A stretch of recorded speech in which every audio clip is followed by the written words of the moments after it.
ঘটনা তাহলে কি ঘটলো? বলা হয় যত গর্জে ততটা বর্ষে না, ঠিক তেমনটাই কিন্তু ঘটে গেল সৈয়দপুরে। ঠাকুরগাঁ জেলা জামাতের আমির বেলাল উদ্দিন বিপুল পরিমাণ টাকা, যেটি ধারণা করা হচ্ছে 50 লাখ টাকার মতো, বেলাল উদ্দিন তিনি আটক হয়েছেন সৈয়দপুরে।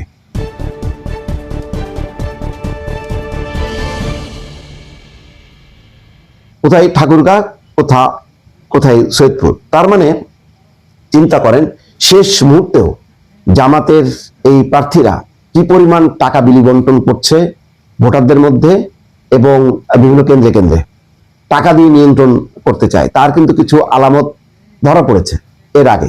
বলছি, তার আগে যে খবরটা আসছে যে নীলফামারীর পুলিশ সুপার নিশ্চিত করেছেন যে 50 লাখ টাকার বেশি জব্দ হয়েছে এবং মেশিনে সেই টাকা গোনা হচ্ছে। পুরো পরিমাণটা কি পরিমাণ?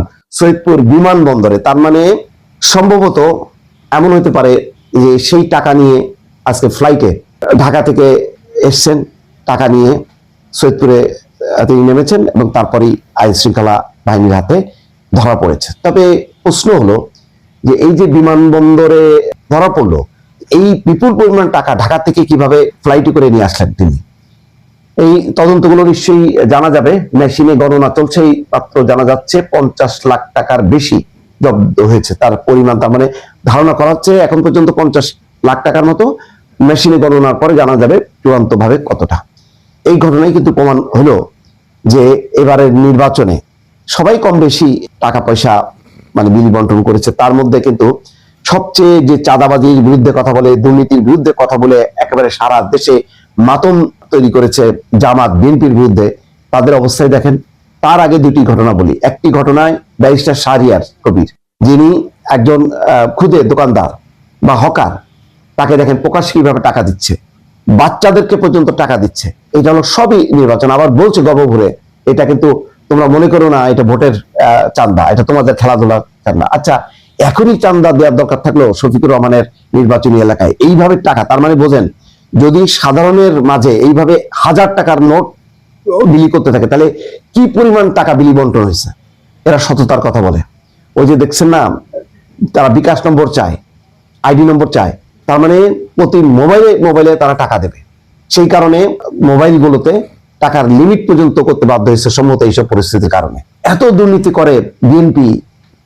বুঝলাম যে সমস্ত এইসব তো টাকা পয়সা সবকিছু তো বিএনপি নামেই হওয়ার কথা, জামাতের নামে কেন হচ্ছে? আপনি শুধু নির্বাচনী বৈতরণী পার হওয়ার জন্য অন্য পক্ষকে চাঁদাবাজ দুর্নীতিবাজ বলে এখন কি এটা এটা কি বলবেন?